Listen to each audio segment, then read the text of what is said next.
আসসালামু আলাইকুম প্রিয় দর্শক, অন্য মঞ্চের আলাপচারিতায় আপনাদের সকলকে আমন্ত্রণ জানাচ্ছি।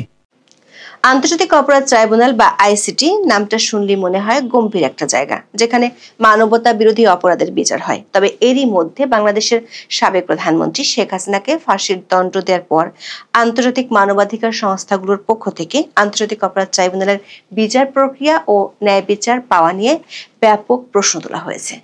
সেসব প্রশ্নকে আরো উস্কে দিয়েছে খোদ ট্রাইব্যুনালের চিফ প্রসিকিউটরের আচরণ। গত রবিবার মানে 23শে নভেম্বর ট্রাইব্যুনাল 1-এ যা ঘটলো তা গাম্ভীর্যকে বুড়িগঙ্গার পানিতে ডুবিয়ে দিয়ে আদালতের পরিবেশকে একেবারে উত্তপ্ত করায় পরিণত করেছে। গণমাধ্যমের খবরে বলা হয়েছে, চিফ প্রসিকিউটর তাজুল ইসলাম, যিনি রাষ্ট্রের পক্ষে সর্বোচ্চ আইনি ক্ষমতা নিয়ে আদালতে হাজির হওয়া একজন কর্মকর্তা, তিনি আসামি পক্ষের আইনজীবীকে বলেছেন, চুপ থাকুন, কথা বলবেন না, আপনিও আসামি হতে পারেন। আর তারই শাসনের শিকার হয়েছেন সাবেক সেনা কর্মকর্তা জিয়াউল হাসানের আইনজীবী নাজির নাহার। জিয়াউল হাসানের মামলাটি ছিল গুমের অভিযোগে অভিযুক্ত হওয়া ন্যাশনাল টেলিকমিউনিকেশন মনিটরিং সেন্টারের বা এনটিএমসির সাবেক মহাপরিচালককে নিয়ে। দর্শক, এমন খবর কেবল আইনি বিতর্ক নয়, বরং বিচারিক শিষ্টাচার ও ক্ষমতার ব্যবহার নিয়ে গভীর প্রশ্ন তুলেছে। যেখানে একজন প্রসিকিউটরকে ন্যায় বিচারের প্রতিনিধি বা মিনিস্টার অফ জাস্টিস হওয়ার কথা, সেখানে রাষ্ট্রপক্ষের প্রধান আইনি কর্মকর্তা কেন প্রতিপক্ষ আইনজীবীকে এমন কথা বলবেন? দীর্ঘদিন ধরে আইসিটি ফলো করা ব্রিটিশ সাংবাদিক ডেভিড বার্গম্যান বিষয়টি নিয়ে নিজের ফেসবুকে পোস্ট দিয়ে ব্যাপক সমালোচনা করেছেন। আইনজীবীদের আশঙ্কা, আন্তর্জাতিক মহল থেকে প্রশ্ন ওঠার পরপরই বিচারকের সামনেই সরকার পক্ষের সর্বোচ্চ আইনজীবীর এমন ব্যবহার দেশীয় আন্তর্জাতিক মহলে ন্যায় বিচারের নিশ্চয়তা নিয়ে যে আশঙ্কা আছে সেটিকে আরো বাড়িয়ে দিবে। বিস্তারিত জানতে চলুন যাওয়া যাক বিশ্লেষণে।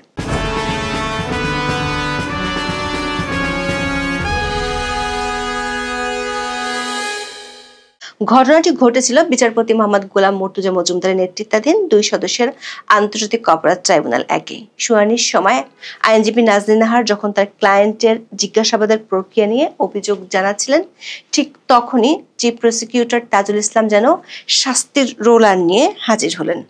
চিফ প্রসিকিউটর নাজির নাহারকে উদ্দেশ্য করে সরাসরি বলেন, চুপ থাকুন, কথা বলবেন না, আপনিও আসামি হতে পারেন। এরপর তিনি যোগ করেন, নাজনীনের বিরুদ্ধে বিভিন্ন জায়গা থেকে অভিযোগ পাওয়া যাচ্ছে। চিফ প্রসিকিউটর এমন খবর গণমাধ্যমে প্রকাশ হওয়ার পর আদালত পাড়ায় এ নিয়ে ব্যাপক আলোচনা শুরু হয়েছে। আইনজীবীরা বলছেন, আইন পেশায় শিষ্টাচার একটি মূল ভিত্তি। প্রতিপক্ষ আইনজীবীকে তার মক্কেলের পক্ষে কাজ করার জন্য ব্যক্তিগত বা পেশাগত হুমকি দেওয়া কোনোভাবেই ন্যায়সঙ্গত হতে পারে না। এটি শুধুমাত্র সেই আইনজীবীর স্বাধীনতায় আঘাত নয়, বরং বিচারিক প্রক্রিয়ার প্রতি জনআস্থা নষ্ট করে। দর্শক, কোর্টে আইনজীবীদের ভূমিকা হলো, তারা কেবল বিচার চান না, তারা ন্যায় বিচার নিশ্চিত করার জন্য কাজ করেন। এজন্য তাদেরকে বলা হয় minister of justice. Chief prosecutor attorney জেনারেলের পদ মর্যাদায় হওয়ায় তার নৈতিক দায়িত্ব অনেক বেশি। কিন্তু রোববার তিনি যেভাবে আসামিপক্ষের আইনজীবীকে শাসিয়েছেন, আন্তর্জাতিক আইনের মানদণ্ড অনুযায়ী এটি একটি হুমকি, যার স্থান কোনো আদালতে থাকতে পারে না। 1973 সালের আন্তর্জাতিক অপরাধ ট্রাইব্যুনাল আইনের 17 অনুচ্ছেদের 2 নম্বর ধারা অনুযায়ী আসামির আত্মপক্ষ সমর্থনের জন্য আইনজীবী সহায়তা পাওয়ার অধিকার রয়েছে। একজন আইনজীবীকে যখন তার দায়িত্ব পালনের জন্য হুমকি দেওয়া হয়, তখন তা আসামির সাংবিধানিক অধিকারের সরাসরি লঙ্ঘনের চেষ্টা বলেই মনে করেন আইনজীবীরা। যখন এই উত্তপ্ত বাক্য বিনিময় চলছিল, বিচারপতি মোহাম্মদ গোলাম মর্তুজা মজুমদার চিফ প্রসিকিউটরকে মনে করিয়ে দেন যে নাজনীন একজন আইনজীবী হিসেবে উপস্থিত আছেন। এমনকি ট্রাইব্যুনাল প্রসিকিউটরকে শান্ত হওয়ার ইঙ্গিত দিয়ে বলেন, সম্পৃক্ততা পাওয়া গেলে আসামি করবেন, এখন তো আইনজীবী। অর্থাৎ বিচারকও প্রচ্ছন্নভাবে ইঙ্গিত দিয়েছেন আদালতে দাঁড়িয়ে এই ধরনের কথা বলা উচিত নয়। এক পর্যায়ে প্রসিকিউটর নাজনীনের ব্যক্তিগত আচরণ নিয়ে মন্তব্য করেন, আপনি সব সময় চিৎকার করেন, আপনার আচরণ আপত্তিকর।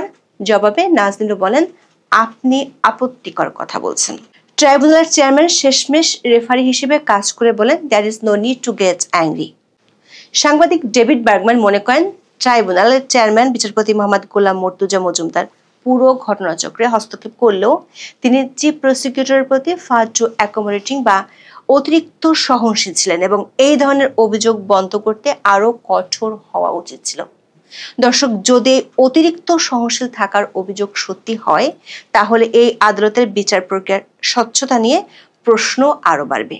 এমনিতেই সাবেক প্রধানমন্ত্রী শেখ হাসিনার ফাঁসির দণ্ডের পর আন্তর্জাতিক নামকরা মানবাধিকার সংস্থাগুলো বড় বড় করে অনেক প্রশ্ন তুলেছে।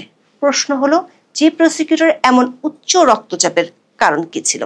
কারণ নাজনীন নাহার তার ক্লায়েন্ট জিয়াউল হাসানের জিজ্ঞাসাবাদের প্রক্রিয়া নিয়ে এমন কিছু অভিযোগ এনেছিলেন যা শুনলে মনে হবে কোনো থ্রিলার সিনেমার স্ক্রিপ্ট। নাজনীন নাহার আদালতের সামনে 5টি গুরুতর অভিযোগ তুলে ধরেন। প্রথম অভিযোগটি ছিল আইনজীবীর অনুপস্থিতি নিয়ে। তার অভিযোগ, সেফ হাউসে জিজ্ঞাসাবাদের সময় তাকে উপস্থিত থাকতে দেওয়া হয়নি, যদিও আইনে আইনজীবীর উপস্থিতির সুযোগ রয়েছে। তিনি বলেন তাকে জানানো হয়নি, তাকে ঢুকতেও দেওয়া হয়নি। দ্বিতীয় অভিযোগটি ছিল সময় বিভ্রাট নিয়ে। আইনজীবী নাজনীন নাহার অভিযোগ ছিল তাকে কেবল দুপুরের খাবারের বিরতিতে ঢুকতে দেওয়া হয়। 3 নম্বর অভিযোগটি ছিল ভিডিও রেকর্ডিং নিয়ে, অর্থাৎ জিজ্ঞাসাবাদে অবৈধভাবে ভিডিও করা হয়েছে। তাজুল ইসলাম দাবি করেন ভিডিও রেকর্ডিং করা হয়েছে স্বচ্ছতার স্বার্থে, যাতে কেউ মিথ্যাভাবে দুর্ব্যবহারের অভিযোগ করতে না পারে। চতুর্থ অভিযোগটি হলো জিজ্ঞাসাবাদে অনুমোদিত নয় এমন ব্যক্তির উপস্থিতি। গুম সংক্রান্ত তদন্ত কমিশনের সদস্য নাবিলা ইদ্রিস জিজ্ঞাসাবাদে অংশ নিয়েছিলেন, যিনি আইনে অনুমোদিত নন। চিফ প্রসিকিউটর এই অভিযোগের প্রেক্ষিতে আদালতের কাছে দাবি করেন নাবিলা ইদ্রিস বৈধভাবেই তদন্তে যুক্ত ছিলেন। তিনি মনে করেন জিজ্ঞাসাবাদ ফলপ্রসূ করার জন্য তদন্তকারী কর্মকর্তা যাকে প্রয়োজন মনে করবেন তাকেই পাশে রাখতে পারবেন এবং ভুক্তভোগীর মুখোমুখি হলে আসামি সত্য বলতে বাধ্য হন। দর্শক, আন্তর্জাতিক অপরাধ ট্রাইব্যুনাল অ্যাক্টের 8 নম্বর অনুচ্ছেদ অনুযায়ী তদন্তের উদ্দেশ্যে সরকার একটি সংস্থা প্রতিষ্ঠা করতে পারে। 8-এর 2 ধারা অনুযায়ী যে কোনো ব্যক্তিকে প্রসিকিউটর তদন্ত কর্মকর্তা হিসেবে নিয়োগ দিতে পারেন। কিন্তু নাবিলা ইদ্রিস প্রসিকিউশনের সদস্য নন, তিনি গুম কমিশনের সদস্য এবং মামলার আসামি জিয়াউল হাসান বন্দী। আইন অনুযায়ী একজন বন্দীকে এ ধরনের ইন্টারোগেশন করতে হলে আদালতের অনুমতি নিতে হয়। দর্শক, আসামি পক্ষের আইনজীবীর পক্ষ থেকে তোলার সবচেয়ে গুরুতর অভিযোগটি হলো নাবিলা ইদ্রিস নাকি জিয়াউল হাসানকে ভয়ভীতি দেখিয়ে বলেন, জবাব না দিলে আপনার মেয়ে অনাথ হয়ে যাবে। নাজনীনের অনাথ অভিযোগের জবাবে চিফ প্রসিকিউটর তাজুল ইসলাম অবশ্য থেমে থাকেননি। তিনি এই অভিযোগগুলোকে মিথ্যা এবং মৌলিকভাবে অগ্রহণযোগ্য বা ব্ল্যাটান্ট লাইস বলে উড়িয়ে দেন। সাংবাদিক ডেভিড বার্গম্যান মনে করেন নাবিলা ইদ্রিসের বিরুদ্ধে মেয়ে অনাথ হয়ে যাবে এমন হুমকি দেওয়ার এই অভিযোগটি গুরুতর। ট্রাইব্যুনালের উচিত হবে জিজ্ঞাসাবাদের ভিডিও দেখে সত্যতা যাচাই করা। দর্শক, এই 5টি অভিযোগের আইনি গুরুত্ব কতটা? আইনের চোখে এই ধরনের জিজ্ঞাসাবাদ পুরোপুরি অবৈধ। 2010 সালে প্রণীত আন্তর্জাতিক অপরাধ ট্রাইব্যুনাল রুলস অফ প্রসিডিউরের 16-এর 2 ধারায় খুব স্পষ্ট করে বলা আছে, কোনো ব্যক্তি তদন্ত চলাকালীন কোনো প্রক্রিয়ার জবরদস্তি, চাপ বা হুমকি শিকার হবে না। মেয়ে অনাথ হয়ে যাবে এই মন্তব্য শারীরিক নির্যাতন না হলেও এটি মানসিক জবরদস্তি বা চাপ হিসেবে বিবেচিত হতে পারে। এটি তদন্তের উদ্দেশ্যকে বিকৃত করে এবং ন্যায্য বিচারের জন্য মারাত্মক হুমকি সৃষ্টি করে। আরেকটি বিষয় হলো আইনজীবীর উপস্থিতি। আইনজীবী নাজনীন নাহার দাবি করেন আইনে তার উপস্থিতির সুযোগ রয়েছে। যদিও সাংবাদিক ডেভিড বার্গম্যান তার মন্তব্যে উল্লেখ করেছেন, আইসিটি এর প্রথা হলো জিজ্ঞাসাবাদের সময় আইনজীবীকে সশরীরে উপস্থিত থাকতে না দিয়ে কেবল পাশের ঘর থেকে দেখার অনুমতি দেওয়া। কিন্তু এই ক্ষেত্রে নাজনীনকে জানানোই হয়নি। দর্শক, তাজুল ইসলাম কোর্টে নাজনীন নাহারকে উদ্দেশ্য করে বলেছেন নাজনীন জিয়াউলের আত্মীয় এবং বিভিন্ন সমস্যা তৈরি করেছেন। এমনকি তিনি ঘোষণা দেন প্রসিকিউশন নাজনীনকে জিয়াউল হাসানের প্রতিনিধিত্ব করা থেকে বিরত রাখতে আপিল করবে। কিন্তু এই বাকবিতণ্ডার মধ্যে সবচেয়ে বিস্ফোরক যে মন্তব্যটি চিফ প্রসিকিউটর করেন তা হলো, তিনি দাবি করেন জিয়াউল হাসান প্রায় 1000 মানুষকে হত্যা করেছে একাই এবং পেট কেটে বুড়িগঙ্গায় লাশ ফেলে দিয়েছে। 1টি 2টি নয়, 1000টি হত্যাকাণ্ড। আপনার মনে হতে পারে প্রসিকিউটর যেন আদালতে মামলায় তথ্য দিচ্ছে না, বরং একটা উচ্চ বাজেটের অ্যাকশন মুভির প্লট শোনাচ্ছিলেন। এই ধরনের বিশাল দাবি আদালত চলাকালীন করা কতটা আইনসম্মত? সাংবাদিক ডেভিড বার্গম্যান এই দাবিটিকে হাইলি প্রিজুডিশিয়াল কমেন্ট বা অত্যন্ত ক্ষতিকারক মন্তব্য হিসেবে চিহ্নিত করেছেন। অর্থাৎ এটি বিচার হওয়ার আগেই জনমতকে প্রভাবিত করার চেষ্টা। বার্গম্যান সন্দেহ প্রকাশ করেছেন তাজুল সাহেবের কাছে এই দাবির সপক্ষে প্রমাণ থাকার সম্ভাবনা কম। তদন্ত চলাকালীন দোষী ব্যক্তির পরিচয় সম্পর্কে বিবৃতি দেওয়া সরকারি কর্মকর্তাদের এড়িয়ে চলা উচিত বলে তিনি মনে করেন। দর্শক, আইসিটিতে তাজুল ইসলামের চিফ প্রসিকিউটর হিসেবে নিয়োগ থেকে বিতর্ক পিছু ছাড়ছে না। তাজুল ইসলাম বিগত আওয়ামী লীগ সরকার আমলে আইসিটিতে আসামি পক্ষের আইনজীবী ছিলেন। তিনি এবি পার্টির যুগ্ম আহ্বায়ক ছিলেন, যে দলটি জামাত ঘনিষ্ঠ হিসেবে পরিচিত। চিফ প্রসিকিউটর পদে নিয়োগ পাওয়ার পর তিনি সেই রাজনৈতিক দল থেকে পদত্যাগ করেন। অন্তর্বর্তী সরকার কর্তৃক তাকে অ্যাটর্নি জেনারেলের সমমর্যাদায় চিফ প্রসিকিউটর হিসেবে নিয়োগ দেওয়া হয়। তাজুল ইসলামের ডিফেন্স থেকে প্রসিকিউটরের পদে রূপান্তর শুরু থেকেই আইনি মহলে বড় ধরনের নৈতিক বিতর্ক সৃষ্টি করেছে। সুপ্রিম কোর্টের আইনজীবী ব্যারিস্টার জ্যোতির্ময় বড়ুয়া স্পষ্টভাবে এই পরিস্থিতিকে বার কাউন্সিলের পেশাগত আচরণ ও শিষ্টাচার বিধি সুস্পষ্ট লঙ্ঘন হিসেবে চিহ্নিত করেছেন। বাংলাদেশ বার কাউন্সিলের আচরণ বিধি অনুযায়ী একজন আইনজীবী পরস্পর বিরোধী স্বার্থের প্রতিনিধিত্ব করতে পারেন না। এই নীতির মূল উদ্দেশ্য হলো এক পক্ষের সংবেদনশীল কৌশলগত তথ্য নিয়ে অন্য পক্ষের বিরুদ্ধে ব্যবহার রোধ করা। ট্রাইব্যুনালের ডিফেন্সের কৌশল ও মামলার দুর্বলতা সম্পর্কে পূর্ব অভিজ্ঞতা নিয়ে রাষ্ট্রপক্ষের নেতৃত্ব দেওয়া সরাসরি নৈতিক সংঘাতের জন্ম দেয়। এই নৈতিক পটভূমির কারণে তার বর্তমান আচরণ এবং ডিফেন্স কাউন্সিলকে শাসনের অভিযোগ আরো বেশি সমালোচনার জন্ম দিয়েছে। আবার চিফ প্রসিকিউটর হওয়ার পর বিভিন্ন সময় তার কিছু মন্তব্য ন্যায় বিচারকে প্রশ্নবিদ্ধ করে তুলেছে।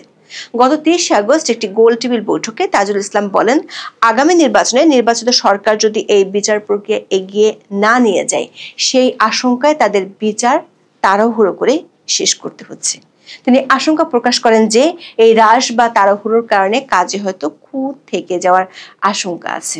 দর্শক, আইনগত দিক থেকে এটি অত্যন্ত গুরুতর বিষয়।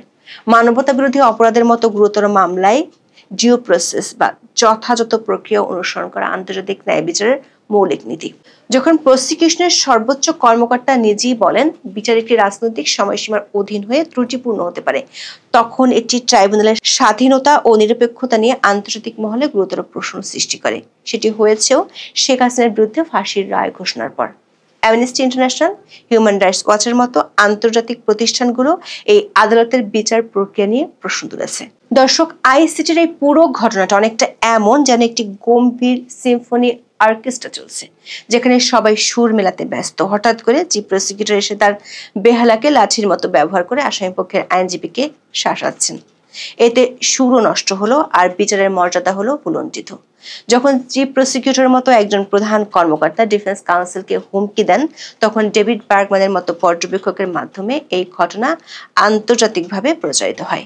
এটি বিশ্বজুড়ে বার্তা দেয় যে আইনের কঠোরতা থাকা সত্ত্বেও ট্রাইব্যুনাল তার নিজস্ব উচ্চপদস্থ কর্মকর্তাদের কাছ থেকে পেশাগত জবাবদিহিতা নিশ্চিত করতে পারছে না। ফলে বাংলাদেশের মানবতা বিরোধী অপরাধের বিচার প্রক্রিয়া সামগ্রিক গ্রহণযোগ্যতা আন্তর্জাতিকভাবে আরো একবার চাপের মুখে পড়ল এবং এর বৈধতা নিয়ে নতুন করে বিতর্ক সৃষ্টি হলো। এখন যে বিষয়টা নিয়ে কথা বলবো তার সঙ্গে সরাসরি যুক্ত ঢাকা, দিল্লি, ওয়াশিংটনের ত্রিমুখী রাজনীতি বা ত্রিমুখী কূটনীতি। ট্রাম্পের নতুন রাষ্ট্রদূত ভারতে সার্জিও গর দিল্লিতে এমন কিছু কথা বলেছেন যেটা হুট করে মগজে ধরবে না, কিন্তু আমাদের জাতীয় নিরাপত্তা উপদেষ্টা খলিলুর রহমান ঠিকই তার দিল্লি সফরকালে তা হাড়ে হাড়ে টের পেয়েছেন এবং তীব্র চাপ অনুভব করেছেন। দিল্লি বৈঠকে এমন কি হয়েছে? কেন মার্কিন রাষ্ট্রদূত হঠাৎ যোগ দিয়েছিলেন খলিল দোভাল দ্বিপাক্ষিক বৈঠকের দ্বিতীয় পর্যায়ে? দোভাল নিশ্চয়ই এই হঠাৎ আগমনের কথা জানতেন, সার্জিও গরের আগমনের কথা, কিন্তু আমাদের উপদেষ্টা খলিল কি তা জানতেন? মনে হয় না। এই বৈঠকেই সার্জিও গরের কথা শুনে কি মনে হলো না যে আমেরিকা বাংলাদেশকে এতিম বানিয়ে দিল?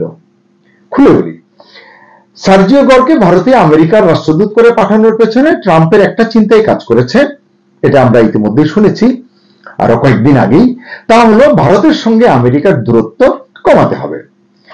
নরেন্দ্র মোদীকে, ভারতের প্রধানমন্ত্রী নরেন্দ্র মোদীকে মাই ফ্রেন্ড বলে ট্রাম্প চেয়েছিলেন নিজের হাতের পুতুল বানাতে, কিন্তু ট্রাম্প হোঁচট খেয়েছেন। বন্ধু মোদী এমন খেলা দেখাবেন ট্রাম্প কল্পনাও করেননি, উল্টো ট্রাম্প নিজেই চাপে পড়েছেন। ফলে ইয়ে তো মজাক থা বলে আবারও উচ্চারণ করেছেন Narendra Modi my best friend. আসলে দিন শেষে দেখা গেছে নরেন্দ্র মোদী সবার আগে নিজের দেশকে, দেশের মানুষকে ভালোবেসেছেন, দেশের ভালোটা চিন্তা করেছেন। এর মধ্য দিয়ে ট্রাম্প টের পাচ্ছিলেন বিশাল ভারত মানে ট্রাম্পের হাত থেকে ক্রমশ ফসকে বেরিয়ে যাচ্ছে। অতএব ইউটার্ন, বন্ধুত্বের হাত বাড়ালেন আরো একবার, আশ্বাস দিলেন শুল্ক সংক্রান্ত ঝামেলা থেকে শুরু করে একে একে সব সমস্যার সমাধান করা হবে। ভারতের জন্য কূটনীতিক হিসাবে বাছাই করলেন ট্রাম্প তার অতি ঘনিষ্ঠ সার্জিও গরকে। তবু কেউ কেউ বললেন বরাবরের মতো আস্তিনের তলায়, ট্রাম্পের আস্তিনের তলায় রয়ে গেল খঞ্জর। কারণ এখনো ট্রাম্প চান ভারত যেন আমেরিকার কাছে মাথা নত করে। একই সময়ে দেখা গেছে যে ডিপ স্টেট সর্দার নামে খ্যাত জর্জ সরোজ গং, তারা চাচ্ছিল ভারতের বাজার, রাজনীতি এবং অর্থনীতি দখল করতে। কিন্তু এখানেও জুটেছে ব্যর্থতা। কারণ ভারতের মানুষের দেশের প্রতি ভালোবাসা, ভারতের বৃহৎ গণতন্ত্র, গণতান্ত্রিক অবকাঠামো, বহুমুখী রাজনীতির কারণে ট্রাম্প এবং ডিপ স্টেট সরোসের মনের আশা পূরণ হয়নি। অর্থাৎ কোনোভাবেই ভারতকে দমানো গেল না। তখনই ট্রাম্প ভারতকে মোস্ট ফেভার্ড নেশন বলে প্রচার করলেন, ট্যারিফে বড় রকমের ছাড় দেবার ইঙ্গিত দিলেন এবং ভারতকে খুশি করতে তার রাষ্ট্রদূতকেও টিপস দিলেন। কি দিলেন? ভারত যেভাবে চায় সেভাবে এই অঞ্চলের কূটনীতি এবং সন্ত্রাসবাদের বিরুদ্ধে লড়াইয়ে তাদের পাশে দাঁড়াতে, মানে ভারতের পাশে দাঁড়াতে। এর ফলাফল দেখা গেল দিল্লিতে ভারতের জাতীয় নিরাপত্তা উপদেষ্টা অজিত দোভালের সঙ্গে বাংলাদেশের জাতীয় নিরাপত্তা উপদেষ্টা খলিলুর রহমানের দ্বিপাক্ষিক বৈঠকে। আচমকা সেই বৈঠকের দ্বিতীয় পর্যায়ে হাজির হয়েছেন সার্জিও গর সহ আরো কজন টপ লেভেল মার্কিন কর্মকর্তা। ফলে বৈঠকটি হয়ে উঠল বহুপাক্ষিক আলোচনার প্ল্যাটফর্ম এবং মোটামুটি বেকায়দায় পড়লেন আমাদের জাতীয় নিরাপত্তা উপদেষ্টা খলিলুর রহমান। এই বৈঠকে মার্কিন কর্মকর্তারা স্পষ্ট ভাষায় জানালেন উগ্রপন্থা দমনে ভারত আমেরিকা বহুদিন ধরে একসঙ্গে কাজ করছে। তাই বাংলাদেশের জন্য গরম বার্তা হলো এই অঞ্চলে ভারত এবং আমেরিকা কোন রকম জঙ্গি কার্যকলাপ সমর্থন করবে না।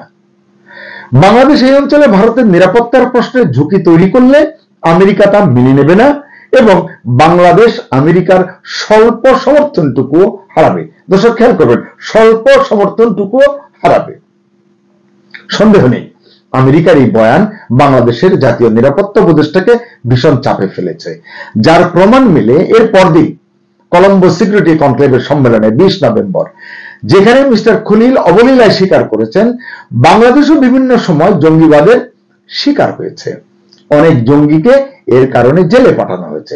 যদিও এই ভাষ্যটা ছিল অসত্য, কারণ ইউনূস সরকারের, অন্তর্বর্তী সরকারের আমলে অসংখ্য, বলা যায় প্রায় সব জঙ্গিকে কারাগার থেকেও ছেড়ে দেওয়া হয়েছে।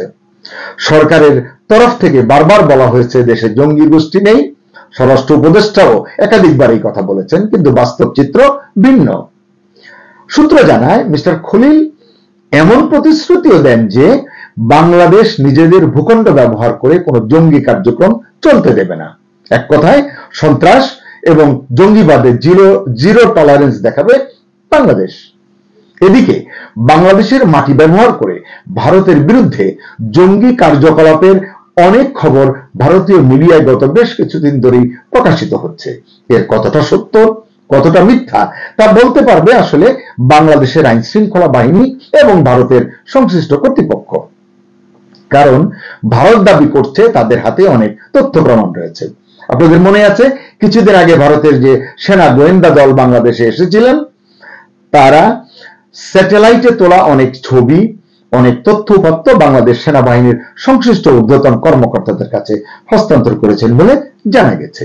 একইভাবে দিল্লি সফরকালে জাতীয় নিরাপত্তা উপদেষ্টা খলিলুর রহমানকে যে ডোসিয়ার হস্তান্তর করেছেন মিস্টার দোভাল, সেখানেও এ সংক্রান্ত সার্বিক রিপোর্ট, অসংখ্য স্যাটেলাইট ইমেজ এবং অন্যান্য তথ্য প্রমাণ সন্নিবেশিত রয়েছে বলে জানা গেছে।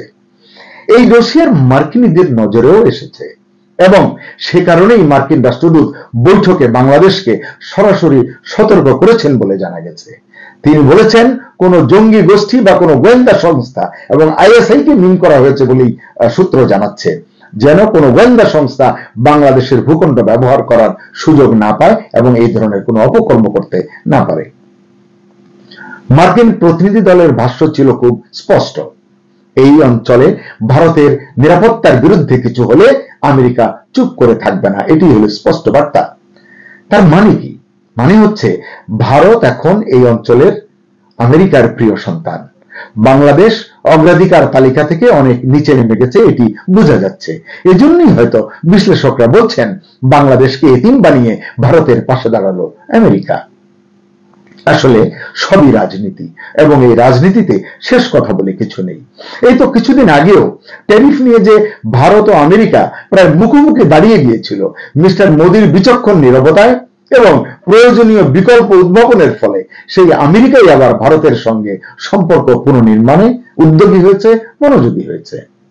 ভারত আমেরিকা সম্পর্কের এখন যে সমীকরণ, মানে বর্তমানে, তাতে ভারতকে এড়িয়ে আমেরিকা যেমন এই অঞ্চলে দাদাগিরি করবে না, তেমনি বাংলাদেশের সঙ্গে সম্পর্কটাও এখন আর আগের মতো গুরুত্বপূর্ণ ভাবছে না আমেরিকা, এমনটি বলছেন বিশ্লেষকরা।